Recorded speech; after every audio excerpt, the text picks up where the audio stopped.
I'm very conflicted right now because the new Avengers trailer just dropped, but I also know that I have a responsibility and I have to review this chapter of One Piece. I'm being torn apart. It's tearing me apart. I have so much to talk about this trailer. I have so much to say, but whatever.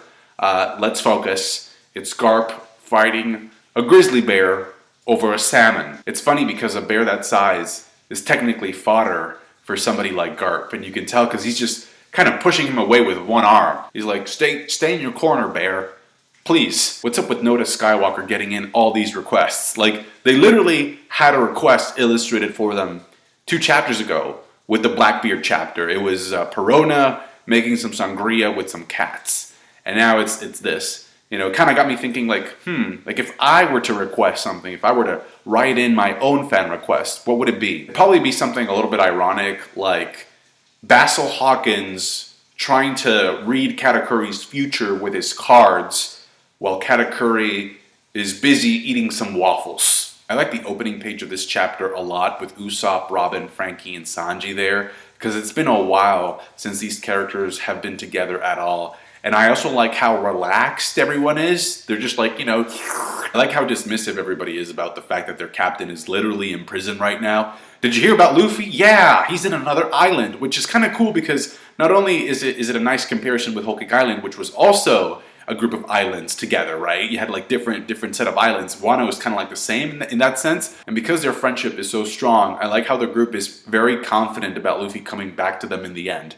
To the point where like they don't even worry about it. It's like, I'm sure Luffy will be back here in time. It's not a big deal. It's almost as if they kind of know that that's the shonen formula for Luffy to fight the villain of the arc, so that they can just relax right now. It's one of those chapters where you see the Straw Hats bonding over them being good people. Sanji Sangoro was really good in the chapter. I think the chapter kind of belongs to him in a way.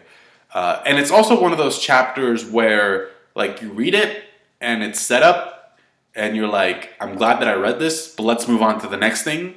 But because it's weekly, there is no next thing. So these kind of chapters are better if you're reading them in a volume. Like if you're marathoning the series and don't have to wait a week for the next one to come out. I think the funniest part of the chapter is Sanji's face when Frankie suggests that he should add spice to the food to attract more samurai. And I've heard that a part of the fandom is getting tired of Sanji's pervert gag of him being obsessed with women and the hard eyes and stuff. But that's his gag. That's how he's always been. It's part of like the cartoony aspect of One Piece, just like people are tired of Zoro getting lost and Luffy being immature. So I know there's some frustration among some fans about Sanji's demeanor, but all of this to say that I really, really liked Sanji's reaction to Orochi, to Geisha Robin. I think we needed to get that. Anyway, we get these fodder guys, Kaku Kuni Suke, another character in One Piece named Kaku, and I'm kind of wondering, is the guy in the middle, is Kuni supposed to be the guy that we saw in the previous chapter where Nami was flying, you know, above Sanji? Because we saw a silhouetted figure in last week's chapter, and the guy was saying, who does this brat think he is? Like, what does he think he's doing here and stuff like that? Is that guy? Because if that is, what a disappointment. I mean, there is no need whatsoever to silhouette these kinds of characters. Like, there's just no need, all right? You know, you should, I understand, like, when it's a threat, when it's somebody, like, mysterious or somebody that we've already, like, seen before or know who it is.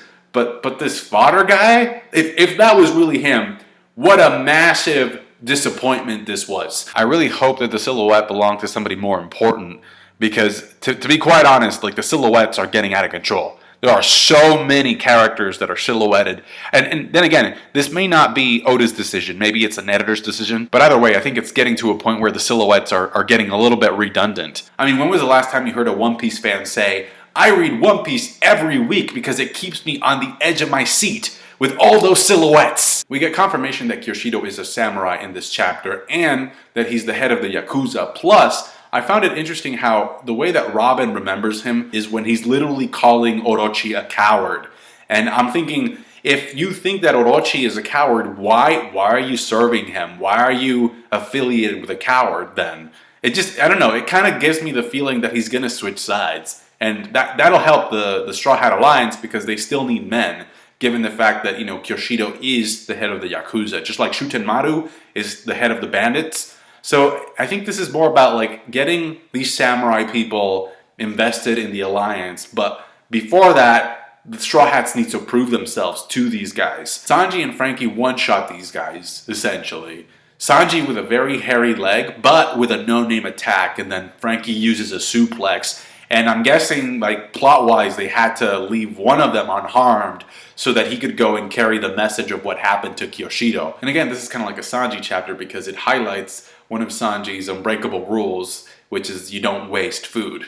You don't waste food, and I like how he takes the noodles and just tries to stuff them down this guy's face for wasting them. Then we get introduced to Toko, who is kind of like Tama, except she's a total troll. Like, this girl is a certified troll, and she's hilarious. Just I think she's awesome. It's like, she almost reminds me of like a Simpsons character. It's funny because she's supposed to be a Kamuto, so she's supposed to be training to have like class and, you know, etiquette and just being very proper and prestigious, but she acts like a total troll. She's laughing while she's chewing the noodles with her mouth open. There's also a moment where it appears like she's crying over the spilled noodles, but it actually looks like she's laughing about it. Story-wise, though, I think the reason for why we needed to be introduced to Toko is because she needs to go and put in a good word with Komurasaki, the courtesan.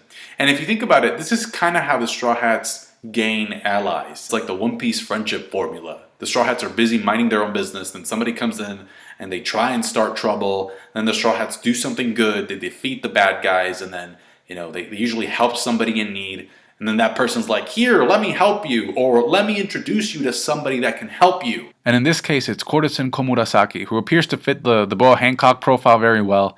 It can't be her, because we get a silhouette, and they have different body types, but apparently she's super beautiful, and everybody just falls in love with her. And a courtesan is actually like a high-end prostitute. I actually did a little bit of reading about them, and it turns out that they were so exclusive, right? And they were so expensive that what happened was that, you know, like the geishas were there, right? The geishas were there for entertainment. They were dancing, you know, they were nice to look at. But the main purpose of them was to make the courtesan look good. And so eventually what happened was that because the courtesan was just so exclusive and so expensive and not a lot of people could afford to be with one, then everybody started going for the geishas. And so eventually, popularity-wise, the geishas replaced the courtesans. So I'm kind of thinking that maybe Komurasaki can have some affiliation with the Kozuki clan. We know for a fact that Lady Hiyori, who is Momonosuke's sister, wasn't accounted for after the time jump. So I wonder who she is. So again, Toko's introduction is foreshadowing Komurasaki's connection with the Straw Hats because, you know, they actually get along very well. Like, if you notice in this chapter, Komurasaki tells Toko, oh, I was actually worried about you. So she can put in a very good word for the Straw Hats. Not only that, but it also sets up Robin going to the palace to have an audience with Orochi to get that poneglyph scrubbing, or at least that's why I think she's going there in the first place, because there's a road poneglyph inside of that palace. Plus, it sets up Queen sending assassins to get back at Sanji and Frankie for beating up the fodder. Now, if you look at the rank, Queen is a calamity, okay? And under the rank of calamities, there's the rank of headliners. Now, the headliners are a mixture of power scaling wise, they're like, you know, all over the place, because we get scrubs like the smiley devil fruit users like Hold'em and the hippopotamus guy and Speed, and they were kind of disappointing. But the Supernova, people like Drake and Hawkins are also part of the headliners. So Queen could send some scrubby smile devil fruit users, some artificial devil fruit users to deal with this, to settle this, which they won't, because Sanji and Frankie will beat them up. I hope Usopp gets a fight also. I think this is going to be like, it could be like the training that they can get before they face their final opponent for the arc. But Queen can also send in a supernova. If it were up to me, I'd really like to see Killer show up. So it's just going to be the guys there, Sanji, Usopp, and Frankie, to go up against these assassins. We know Robin's not going to be there because Robin is going to go meet Orochi. And speaking of Orochi, we get his silhouette in this chapter. Yet another character silhouette. Okay, and when he was first introduced, when we saw his name, a lot of fans speculated that maybe this was a reference that Oda was making to Yamata no Orochi. And Yamata no Orochi is an 8-headed serpent dragon thing. It has 8 heads, 8 tails, okay? And he's part of the Susanoo story. So this was kind of like the expectation of what his Zoan would look like, and instead, this is the reality. This is what we got in the chapter. I actually only counted 5 heads instead of 8 in that final panel. But what does go along with the legend here is that he's kind of lusting, or he really wants Komurasaki. This makes sense because according to the legend, according to the myth, the snake, Orochi, Yamata no Orochi, would require a sacrifice, a female sacrifice each year. So he had already gotten 7 females, okay? And by the time that they were about to offer the 8th female, that's when Susanoo comes in and says, I'm gonna fight this monster, I'm gonna defeat him, and in exchange, I'll marry the girl. You know, I can have her in exchange for me taking down this serpent monster. And he does, and he cuts off all the heads. And what's interesting is that as he's cutting the tails, his blade breaks. So he's like, whoa, what happened here? Why did my sword break? And he finds that inside of the monster, there was a legendary sword.